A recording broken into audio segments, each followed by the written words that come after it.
الحمد لله وحده لا شريك له، والصلاة والسلام على من لا نبي بعده. أما بعد فأعوذ بالله من الشيطان الرجيم. بسم الله الرحمن الرحيم. محمد رسول الله.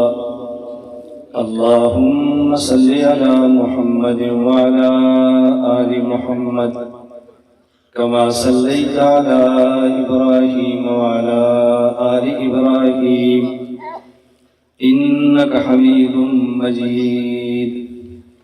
اللهم بارك على محمد وعلى آل محمد كما باركت على إبراهيم وعلى آل إبراهيم إنك حميد مجيد. نام محمد سے دلوں کو سرور ملتا ہے، نام محمد سے دلوں کو سرور ملتا ہے، نگاہ فکر کو تازہ شعور ملتا ہے. نصیب کیسا بھی ہو واسطہ احمد کا دے کے، نصیب کیسا بھی ہو وسیلہ محمد کا دے کے، خدا سے جو بھی مانگے ضرور ملتا ہے. اس کا ایکو بند کر دیں، ایکو بند کر بالکل سادہ کر دیں. اللہ رب العزت کا ہم پہ احسان یہ ہے، ہمیں انسان بنایا ہے. مزید احسان یہ ہے، ہمیں مسلمان بنایا ہے. مزید احسان یہ ہے، خاتم الانبیاء حضرت محمد مصطفیٰ صلی اللہ علیہ وسلم کا امتی ہونے کا شرف بخشا ہے. اللہ رب العزت نے عالم ارواح میں ایک خطاب ہر انسان سے کیا اور ایک خطاب صرف انبیاء سے فرمایا. وہ خطاب جو تمام انسانوں سے تھا، ہم اتنا تو سنتے ہیں. اللہ رب العزت نے پوچھا الست بربکم، کیا میں تمہارا خدا نہیں ہوں؟ الست بربکم، یہ بلاغت اور فصاحت کا ضابطہ ہے. کبھی استفہام کے انداز میں بات کو پختہ کرنے کے لیے کہا جاتا ہے.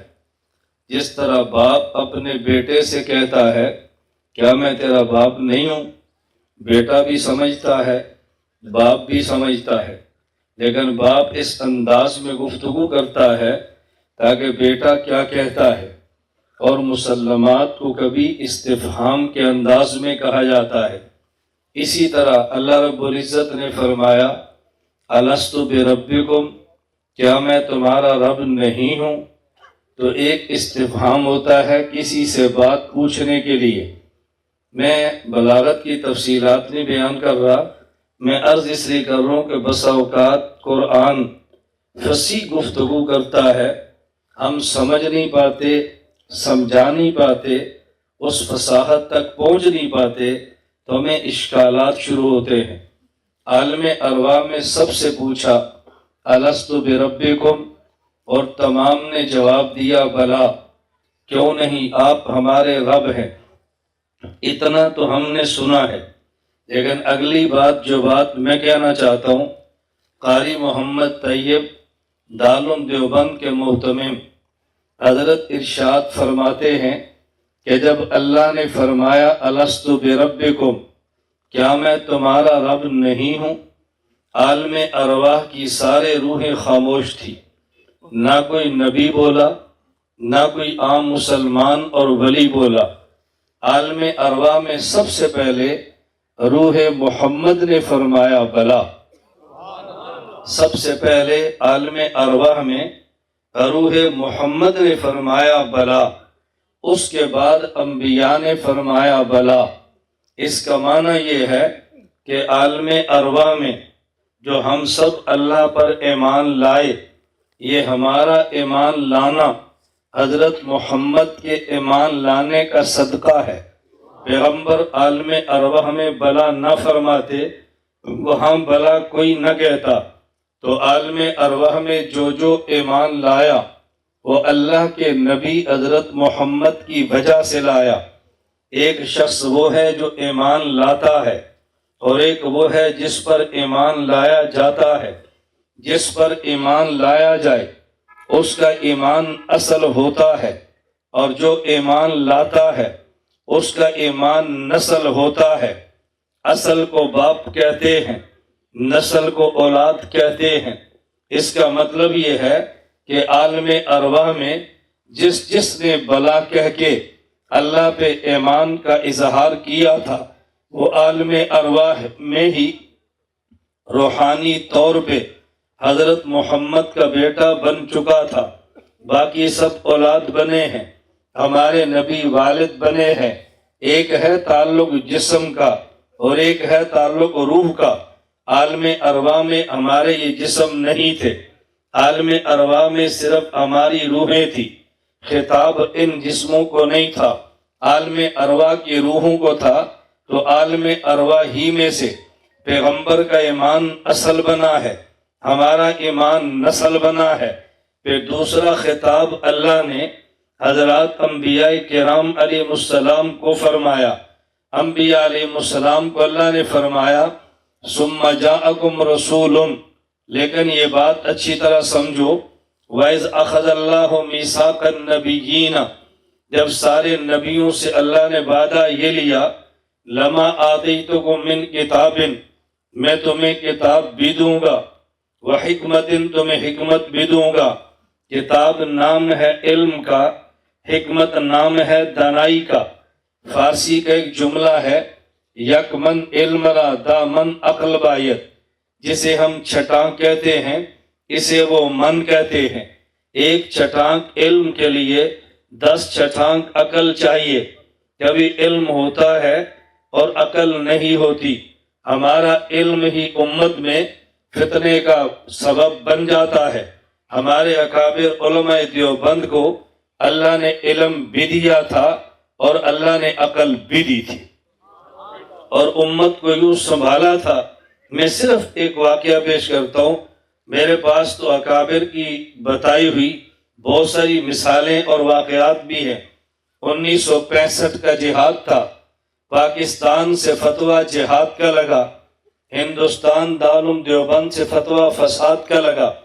مفتی محمود رحمت اللہ علیہ سے کسی نے پوچھا، حضرت ایک بات سمجھ نہیں آ رہی، پاکستان کے دیوبندی علماء کہتے ہیں یہ 65 کا جہاد ہے، دارالعلوم دیوبند والے علماء کہتے ہیں کہ یہ جہاد نہیں فساد ہے، تو بات ان کی ٹھیک ہے یا بات ان کی ٹھیک ہے؟ مفتی محمود فرمانے لگے بات ہماری بھی ٹھیک ہے، بات ان کی بھی ٹھیک ہے، تم دونوں کی بات کو سمجھے نہیں ہو۔ ادھر سے لڑنے والا مسلمان فوجی ہے، اور جب مسلمان فوجی کافر فوج کو مارے تو جہاد کہتے ہیں۔ ادھر سے لڑنے والا ہندو کافر فوجی ہے، اور جب کافر فوجی مسلمان کو مارے تو فساد کہتے ہیں۔ اس لیے ہم جہاد کہتے ہیں، وہ دیوبند فساد کہتا ہے۔ فرمایا دونوں ٹھیک ہے۔ ہم نے اکابر کو قریب سے دیکھا نہیں ہے، بس اوقات ہم دور سے بات کا گزرتے ہیں، پھر ہمیں بات سمجھانی پڑتی ہے۔ میں بارہا کہتا ہوں، جس جماعت کا سٹیج ہو، آنے والے کو کارکن بھر کے بات کرنی چاہیے۔ جماعت کی پالیسیوں پر مشورے نہیں دینے چاہیے۔ اگر مشورہ دینا ہو تو جماعت کی شورا کو بند کمرے میں دیتے ہیں، عوام کو سٹیج پر نہیں دیتے۔ اس سے فساد پھیلتا ہے، باہمی طور پہ لڑائی ہوتی ہے، جھگڑے چل پڑتے ہیں، اور امت میں اتحاد کی فضا ختم ہوتی ہے۔ اللہ ہم سب کو یہ بات سمجھنے کی توفیق عطا فرمائے۔ فرمایا من کتاب، میں تمہیں علم بھی دوں گا، اس علم کے لیے حکمت اور دانائی بھی دوں گا۔ اللہ نے ہمارے اکابر کو دونوں چیزیں عطا فرمائی ہیں، اس لیے میں کم از کم اپنی بات کرتا ہوں۔ میں دائیں اور بائیں نہیں جاتا، نہ ہی جا سکتا ہوں۔ ہمارے اکابر نے سب کچھ ہمیں عطا فرمایا ہے۔ ثم جاءکم، پھر تمہارے پاس رسول آئے گا۔ یہاں بات سمجھنا، میں نے اسی آیت میں مختصر سی بات کرنی ہے۔ پہلے فرمایا کہ وعدہ نبیوں سے لیا، پھر فرمایا کہ تمہارے پاس آخر میں رسول آئے گا۔ وعدے میں یہ نہیں کہا ہم نے وعدہ رسولوں سے لیا، فرمایا وعدہ نبیوں سے لیا۔ تمہارے پاس رسول آئے گا، یہ نہیں فرمایا تمہارے پاس نبی آئے گا، بلکہ فرمایا رسول آئے گا، اور وعدہ جن سے لیا ان کو نبی کہا، جس کے آنے کی بات کی ہے اسے رسول کہا۔ اس کا معنی یہ ہے نبی صرف وہ ہوتا ہے کہ جس پر وحی آ جائے، رسول وہ ہوتا ہے کہ جس پر وحی بھی آئے کہ تو نبی ہے، تو امت کو سنبھال لے، میرا پیغام پہنچا دے، اور ساتھ اس کو مستقل شریعت بھی دے دی جائے۔ اس کا معنی حضور سے پہلے جو تھے وہ نبی تھے، ان کو شریعتیں ملی ہیں، وہ تب بھی نبی ہیں۔ اگر مستقل شریعت نہیں ملی، صرف وحی آ گئی، وہ تب بھی نبی ہیں۔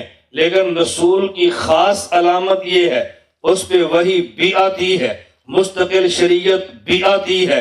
فرمایا میرے محمد سے پہلے جو آئے ہیں، ہو سکتا ہے کسی پر وحی تو آئے اسے کتاب نہ ملے، کسی پر وحی آئے مستقل کتاب بھی ملے، کسی پر وحی آئے مستقل شریعت نہ ملے۔ میرے محمد کو میں نبوت بھی دوں گا، مستقل شریعت بھی دوں گا، اپنے محمد کو نبوت بھی دوں گا، مستقل کتاب بھی دوں گا۔ فرمایا ثم جاءکم، جو تم سب سے آخر میں آئے گا وہ ایک ایسا نبی ہوگا جس پر مستقل کتاب بھی ہوگی، توجہ رکھنا، اور جس پر مستقل شریعت بھی ہوگی۔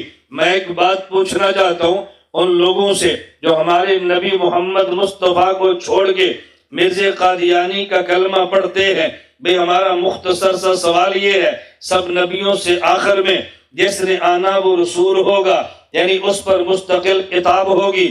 تم یہ بتا دو کہ مرزے پر مستقل کتاب کون سی آئی ہے؟ حضرت موسیٰ پہ کتاب آئی، وہ کہتے ہیں اس کا نام تورات ہے۔ حضرت عیسیٰ پہ آئی، وہ کہتے ہیں ہمارے نبی پہ کتاب آئی، اس کا نام انجیل ہے۔ کوئی کہتا ہے میرے نبی پہ کتاب آئی، اس کا نام زبور ہے۔ میرے نبی کو کتاب ملی، اس کا نام صحیفہ ہے۔ تمہارے نبی کو کتاب ملی ہے، کوئی اس کا نام بھی تو ہوگا، اس کا کوئی نام نہیں ہے۔ اس کا معنی کہ مستقل کتاب نہیں ہے۔ بات توجہ سے سمجھنا، اگر کسی پہ شریعت ملے، بھئی تم کون ہو؟ کہا شریعت موسوی ہے۔ تم کون ہو؟ شریعت عیسوی ہے۔ تم کون ہو؟ شریعت ابراہیمی ہے۔ بھئی تم کون ہو؟ شریعت ابراہیمی ہے۔ اگر تمہارے نبی کے پاس کوئی شریعت ہی، تم اس کا نام بتا دو۔ اس شریعت کا نام یہ ہے، نہ مستقل کتاب کا نام ہے، نہ مستقل شریعت کا نام ہے۔ میں اگلی بات کہنا چاہتا ہوں، اگر تم صرف نبی کہہ دو، یہ جی رسول نہیں تھا، اس کے اوپر کتاب نہیں تھی، یہ صرف نبی تھا۔ میں نے کہا کوئی نبی بھی ہے، اس کا کلمہ تو ہوتا ہے، کوئی تم کلمہ بتا دو۔ کہا جی ہمارے محمد، ہمارے نبی کا کلمہ لا الہ الا اللہ محمد رسول اللہ۔ ہم نے کہا خدا سے ڈرو، دنیا میں سب سے قیمتی چیز ایمان ہے۔ اللہ قرآن میں فرما رہے ہیں اگر کفر پہ بندہ مر جائے، قیامت کے دن وہ زمین و آسمان کے درمیان سونا بھر کے دینا چاہے تب بھی جہنم سے بچ نہیں سکتا، لیکن ایمان کا معمولی درجہ بھی جہنم سے بچا لیتا ہے۔ اس کا معنی سب سے قیمتی چیز ایمان ہے۔ ایمان نبی سے ملتا ہے، ایمان کلمے سے بنتا ہے۔ حضرت آدم سے پوچھو کلمہ، کہا جی لا الہ الا اللہ، آدم صفی اللہ۔ حضرت نوح سے پوچھو کلمہ، کہا جی لا الہ الا اللہ، نوح نجی اللہ۔ حضرت ابراہیم سے پوچھو کلمہ، کہا لا الہ الا اللہ، ابراہیم خلیل اللہ۔ حضرت موسیٰ سے پوچھو کلمہ، کہا جی لا الہ الا اللہ، موسیٰ کلیم اللہ۔ حضرت داؤد سے پوچھو کلمہ، کہا لا الہ الا اللہ، داؤد خلیفۃ اللہ۔ حضرت یونس سے پوچھو کلمہ، کہا لا الہ الا اللہ، یونس سبیح اللہ۔ حضرت عیسیٰ سے پوچھو کلمہ، کہا جی لا الہ الا اللہ، عیسیٰ روح اللہ۔ ہمارے محمد سے پوچھو کلمہ، کہا جی لا الہ الا اللہ محمد الرسول اللہ۔ ہم قادیانیوں سے پوچھتے ہیں، لڑتے نہیں ہیں، جھگڑتے نہیں ہیں، تمہیں ڈنڈے نہیں مارتے، ہم پیار سے سمجھاتے ہیں، تمہاری جنت کی فکر کرتے ہوئے، جہنم کی فکر کرتے ہوئے، یہ دنیا چند دن کی ہے، ہم مر جائیں گے، ہم چھوڑ جائیں گے، پاسپورٹ ختم ہو جائیں گے، نیشنلٹیاں تباہ ہو جائیں گی، یہ دنیا کی دولت مٹ جائے گی جس کے لیے ہم کلمے پڑھ رہے ہیں۔ ہم تم سے پوچھتے ہیں، بھئی اپنے پڑھانے والوں سے پوچھ لو ہمارے نبی کا کلمہ کیا ہے؟ وہ کہتے ہیں لا الہ الا اللہ محمد الرسول اللہ. میں نے کہا خدا سے ڈرو. جوتا چوری کرو یہ بھی چوری ہے. بھئی کسی کی جیب سے چند پیسے نکالو یہ بھی چوری ہے. کسی کی گندم اٹھا لو یہ بھی چوری ہے. کسی کے چنے چھین لو یہ بھی چوری ہے. لیکن کسی کا کلمہ چھین لو، اس سے بڑا دنیا میں چور کون ہوگا؟ یہ کیسا نبی ہے جس کو کلمہ بھی نہیں ملا؟ اس کو کلمہ بھی چوری کرنا پڑے گا. میں کہتا ہوں آپ کہتے ہو مرزا سب سے بڑا کافر ہے. میں کہتا ہوں یہ بات الگ ہے. ہمارے دنیا کے معاشرے میں کفر ضرور ہے، لیکن انسانی سوسائٹی میں کفر عیب نہیں ہوتا. انسانی سوسائٹی کے عیوب الگ ہوتے ہیں، اسلامی سوسائٹی کے عیوب الگ ہوتے ہیں. نبی کے گھر میں زانیہ عورت نہیں آئی ہے، لیکن نبی کے گھر میں کافرہ عورت آئی ہے. حضرت لوط علیہ السلام کی بیوی یہ کافرہ ہے. حضرت نوح علیہ السلام کی بیوی یہ کافرہ ہے. اللہ نبی کو عیوب سے پاک رکھتا ہے. عیوب کا معنی یہ ہے کہ جو انسانی سوسائٹی کا عیب ہو اللہ وہ نبی میں نہیں آنے دیتا. او بھئی چوری یہ اسلامی سوسائٹی کا عیب نہیں ہے، یہ تو انسانی سوسائٹی کا عیب ہے. ہم نے کہا تم نے جس کو نبی مانا وہ تو انسانی سوسائٹی میں بھی رہنے کے قابل نہیں ہے. اس سے بڑا دنیا میں چور کون ہوگا؟ گندم کا چور بھی چور ہے لیکن چھوٹا، چنے کا چور بھی چور ہے لیکن چھوٹا. کلمہ چور چور ہے سب سے بڑا. کلمہ چور چور ہے سب سے اتنا بڑا چور تم نے نبی مان لیا، اتنا بڑا چور تم نے رسول مان لیا. خدا سے ڈرو.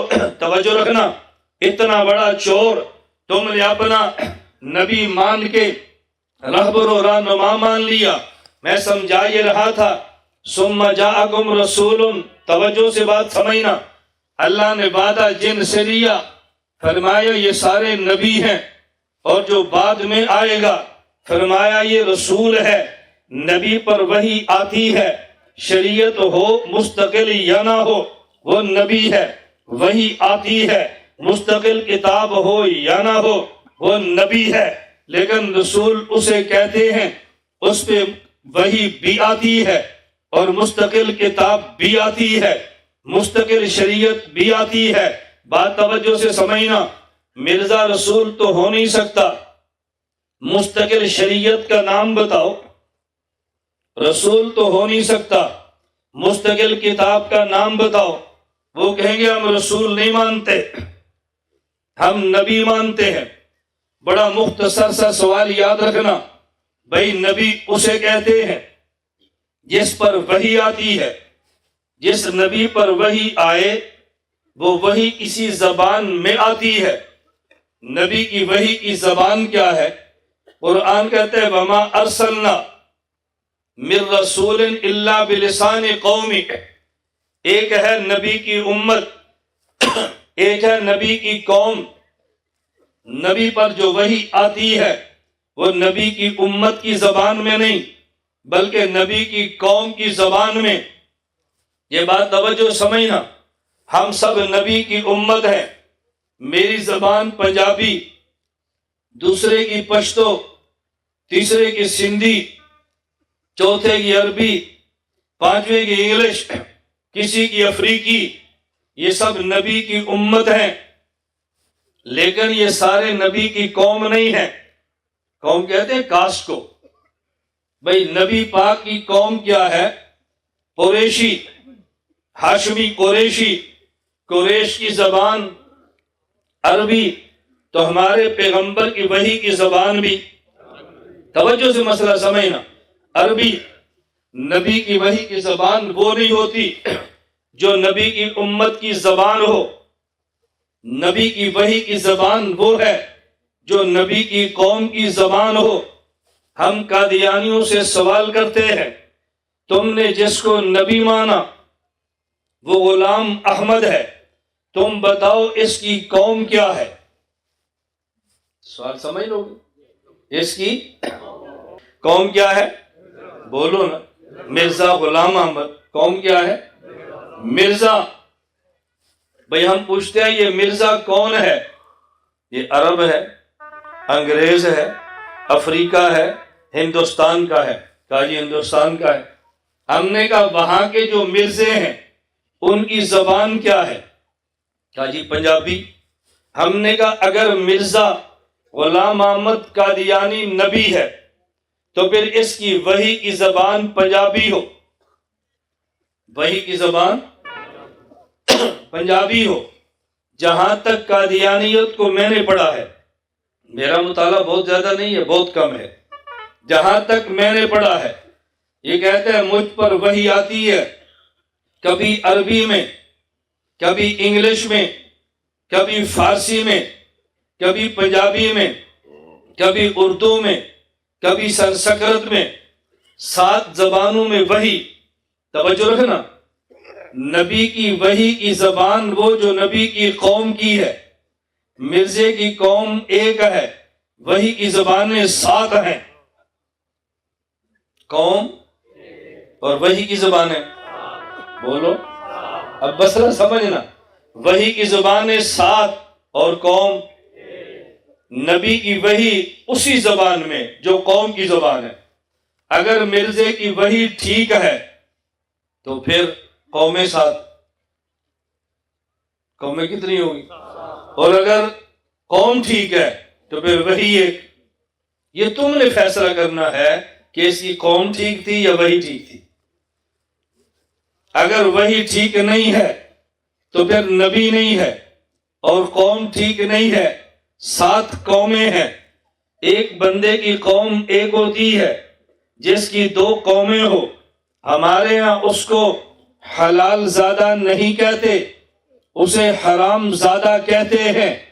2 قومیں ہو حرام زادہ، 3 قومیں ہو بڑا حرام زادہ، 4 قومیں بڑا حرام زادہ، 5 قومیں بڑا حرام زادہ، 6 قومیں بڑا حرام زادہ، 7 قومیں اس سے بڑا حرام زادہ۔ ہم کہتے ہیں تمہاری مرضی، ہم تم سے لڑتے اور جھگڑتے نہیں ہیں۔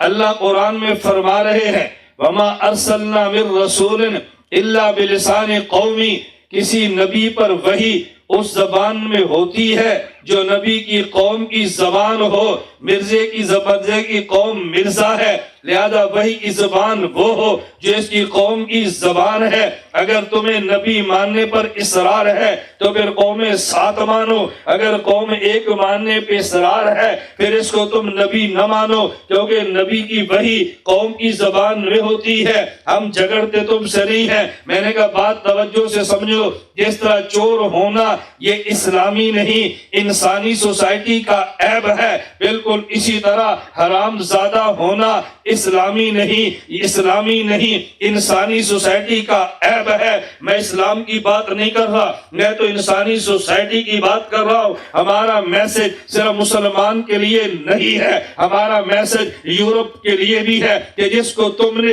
نبوت کے لیے چنا، اسلام کا مسئلہ بات کا ہے، ایمان کا مسئلہ بات کا ہے۔ اللہ نے ہمیں کرم کیا کہ سب سے پہلے انسان بنایا ہے، پھر کرم کیا ہمیں مسلمان بنایا ہے، پھر کرم کیا آخری نبی کا امتی بنایا ہے۔ جس کو نبوت کے لیے تم نے چنا یہ تو چور بھی ہے، اور اگر اس کی نبوت مانے حرام زادہ بھی ہے۔ ہماری سوسائٹی میں نہ چور قبول ہوتا ہے نہ ہی حرام زادہ قبول ہوتا ہے۔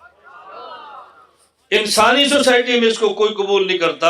تم کہتے ہو تو مولوی لوگ مان لو، ان سے جھگڑا مولویت کا نہیں ہے، یہ بات کا مسئلہ ہے۔ ان سے جھگڑا اسلام کفر بات کا ہے، ان سے پہلے جھگڑا انسانی سوسائٹی کا ہے۔